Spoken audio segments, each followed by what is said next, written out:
तिथं मी, माझी आई आणि मी आणि सुनेत्रा आम्ही तिघांनी येऊन मतदान केलंय। सातत्याने मी जनतेला सांगतो ही भावकीची गावकीची निवडणूक नाही, तरी देखील आमच्या समोरच्या लोकांनी एक कुटुंबातले काही जण त्यांच्याबरोबर तसं दाखवण्याचा प्रयत्न केलाय। पवार परिवारामध्ये सगळ्यात ज्येष्ठ, सगळ्यात वयाने ज्येष्ठ या आशाताई अनंतराव पवार आहेत। आज माझी आई माझ्या बरोबर आहे, याची नोंद कृपा करून सर्वांनी घ्यावी। मला आज मतदान करत असताना आम्ही तिघांनी पण मतदान केलंय। आम्ही आमच्या परीनं व्यवस्थित महायुतीचा उमेदवार या नात्याने सर्व आमचे राजकीय पक्ष महायुतीमध्ये मोडतात त्या सर्वांनी प्रचार केलेला आहे। प्रचाराच्या रणधुमाळीत वेगवेगळ्या प्रकारचे आरोपांचा धुरळा माझ्यावर उडवलेला आहे। मी त्या गोष्टीला जास्त महत्व दिलं नाही। मी पहिल्यापासून ठरवलेलं होतं विकासाला महत्व द्यायचं आणि विकासाच्या मुद्द्यावर ही निवडणूक न्यायची।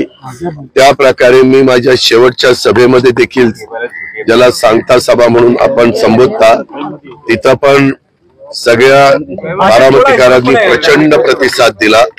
त्या लोकसभा मतदारसंघामध्ये येणारा इंदापूर विधानसभा, बारामती विधानसभा, दौंड विधानसभा, पुरंदर हवेली विधानसभा, खडकवासला विधानसभा आणि बोरवेल्ला मुळशी विधानसभा, त्या सगळ्या भागामध्ये आम्ही जास्तीत जास्त पोहोचण्याचा प्रयत्न केला।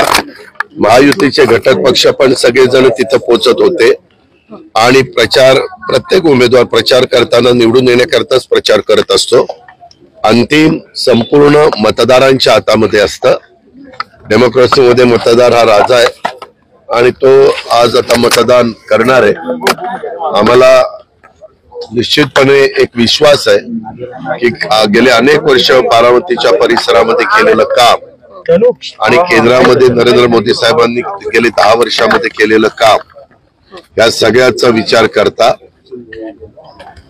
बारामती लोकसभा मतदारसंघाच्या सर्वांगीण विकासासाठी केंद्राचाही मोठ्या प्रमाणावर निधी यावा, राज्याचाही निधी मिळावा आणि काही विधानसभा मतदारसंघाचा सर्वांगीण विकास व्हावा, हा माझा प्रयत्न राहणार आहे। आणि तशा प्रकारचं आव्हान मी संपूर्ण जनतेला केलेलं आहे।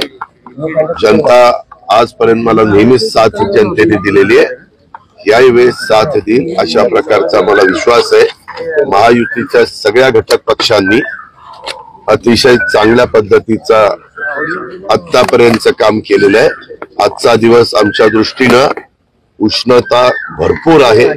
काल पण आम्ही बघितलं 42 पर्यंत 43 पर्यंत काही ठिकाणी उष्णता होती आणि त्याच्यामुळं सगळ्या कार्यकर्त्यांनी महायुतीच्या मतदारांना बाहेर काढणं हे विरोधी पक्षापुढे पण आव्हान आहे, आमच्या पुढे पण आव्हान आहे, परंतु आम्ही ते आव्हान स्वीकारून म्हणूनच मी सकाळी 7 ला येऊन आम्ही तिघांनी मतदान केलंय।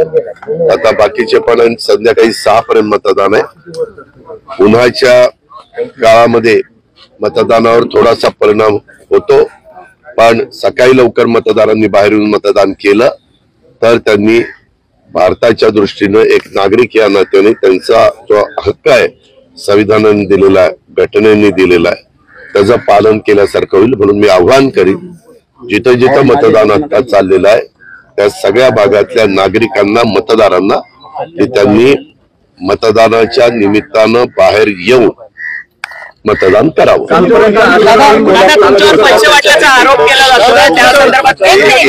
एकाने विचार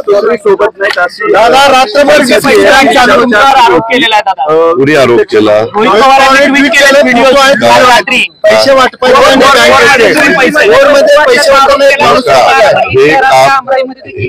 हे काम निवडणूक आयोगाचं आहे।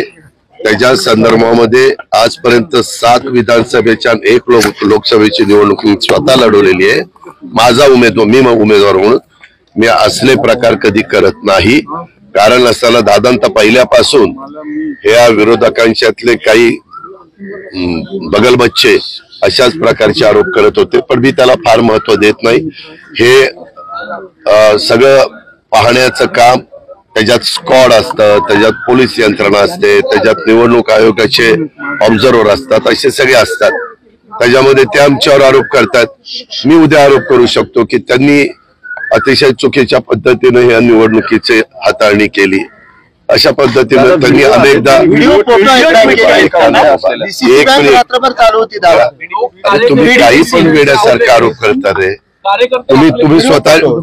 तुम्ही स्वतः डीसीसी बँक उघडी बघितली, तुम्ही स्वतः डीसीसी बँक उघडी बघितली आणि तो व्हिडिओ कालचा त्या वेळेचाच होता. उगीच तुमच्या हातामध्ये मीडिया आहे म्हणून तुम्ही काही पण प्रश्न विचार. हे का तो समोर जो आरोप करतो ना, तो त्याला थोडस काहीतरी त्याच्यावर परिणाम झालेला आहे, त्याच्यावर तो आरोप करतो. त्या आरोपाला काही माझ्या दृष्टीने महत्व द्यावं असं वाटत नाही. त्याच्या प्रश्नाला उत्तर देण्याच्या देखील मला काही गरज वाटत नाही.